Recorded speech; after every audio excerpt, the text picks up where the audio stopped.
some sort of pain. You caused a permanent stain, which has determined your fate. I've never seen so clear. I feel the end and it's near. The day of reckoning's here. The sound of deafening fear. Industri ini butuh dua syarat. Syarat yang pertama, kepastian hukum dan tidak adanya biaya ekonomi yang mahal. Industri selama ini ada, padahal bahkan terjadi deindustrialisasi apa? Karena tidak ada kepastian hukum dan seringkali terjadi biaya ekonomi yang tinggi, banyak pungli, banyak hal yang membuat industri kita gagal dan bahkan tidak tumbuh. Sehingga rekrutmen penambahan tenaga kerja kita sudah sangat lamban dalam antara jumlah investasi yang masuk dengan lapangan kerja. Yang kedua, jenis industri. Jenis industri yang selama ini masih tumbuh berkembang adalah padat modal. Pertambangan, investasi yang padat modal, tidak terkonsentrasi pada padat karya yang bisa, misalnya manufaktur yang bisa merekrut banyak tenaga kerja. Nah nanti amin kalau menang insya Allah kepastian usaha, jaminan usaha, kepastian hukum, tidak ada pungli, pembersihan aset hukum itu akan membangun reindustrialisasi.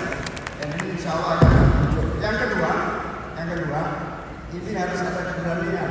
Apalagi angkatan muda kita banyak. Sudah 20 tahun kita ngomong namanya demografi, angkatan muda yang besar, sudah 20 tahun. Tapi tidak ada langkah konkret. Kita ingin ada langkah konkret yang bisa perubahan. Langkah konkret itu apa? Yaitu keberanian pemerintah melakukan investasi besar-besaran menyangkut SDM. Apa itu? Yaitu melihat potensi sumber daya penduduk kita ini sebagai valuasi yang tinggi, sehingga berapapun APBN yang mengupgrade kapasitas kaum muda, ya siswa dibanyakin, kursus dibanyakin, kompetensi semua kalangan, sehingga lapangan kerja dengan produktivitas serta kapasitas nyambung. Tidak seperti yang sekarang terjadi antara kapasitas kompetensi dengan lapangan kerja kan. Negara siap melakukan investasi karena valuasi lapangan kerja memang penting untuk lahirnya angkatan kerja yang benar-benar diperlukan oleh bangsa. Mantap. Yang kedua,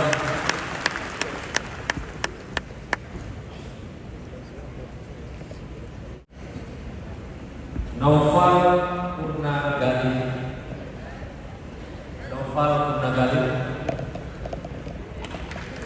Mana? Oke. Dari mana? Nama, alamat?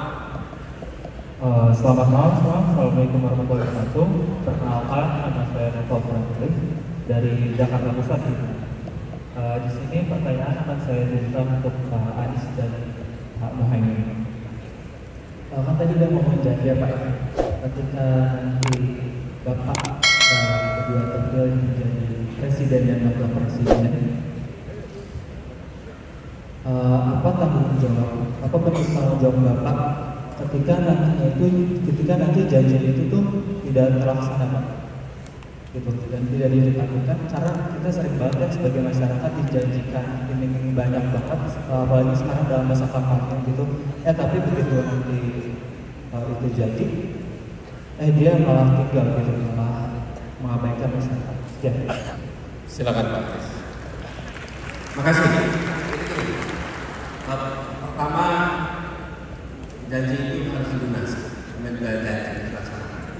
Karena itu kita berkomitmen untuk melaksanakan janji. Pengalaman kami selama ini, setiap kali kita berkampanye ada deretan janji.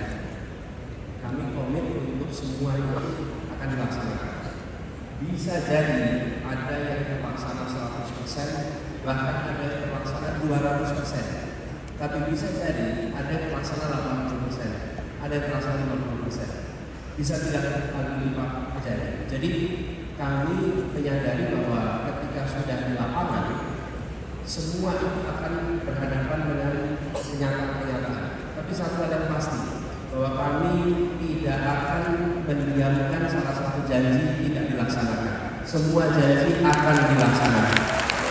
Dan ini penuntasannya bisa 100%. Kita ingin penuntasannya 100%. Bahkan kalau bisa 200%. Yang tidak boleh terjadi kami yang menghindari adalah sama sekali dari kerjain, dilupakan. Dan itu yang sering membuat rakyat itu marah. Kalau kita mengerjakan, lalu ketemu kendala-kendala dan tidak bisa terlaksana, kami lapor sama rakyat. Lapor nih, kita udah mulai ngerjain, ternyata ada kendala. Dan ketika itu terjadi, kita laporin. Contohnya, kami waktu itu di Jakarta berencana menjual saham milik DKI yang ada di perusahaan diri. Kenapa? Karena menurut pandangan kami, negara itu kalau punya perusahaan, maka perusahaan yang punya fungsi pembangunan. Perusahaan bangun jalan, perusahaan bangun baju, perusahaan bangun rumah.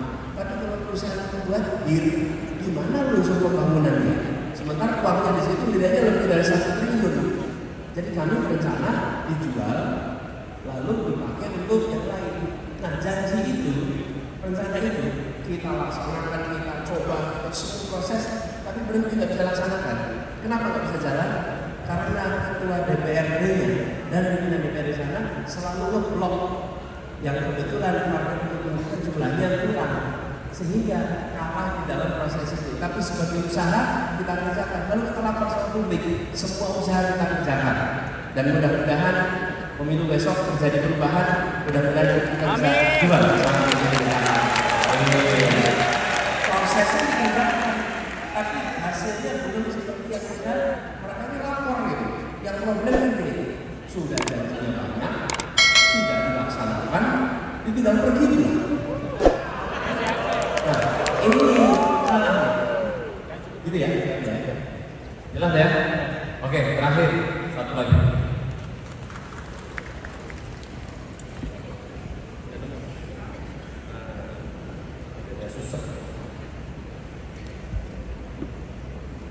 Ridho Salfikri.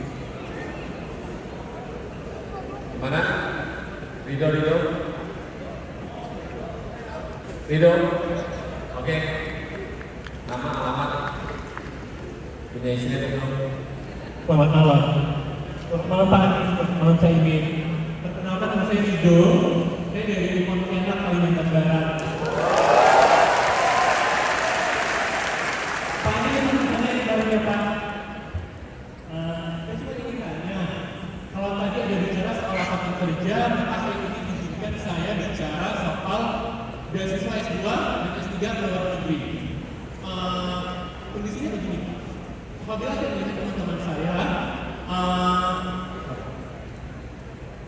banyak sekali problem yang ditemukan dalam skema pendidikan beasiswa ke luar negeri.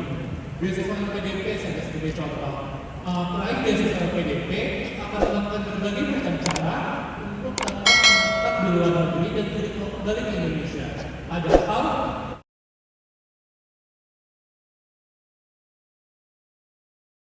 semoga yang nonton video ini dilancarkan rezekinya.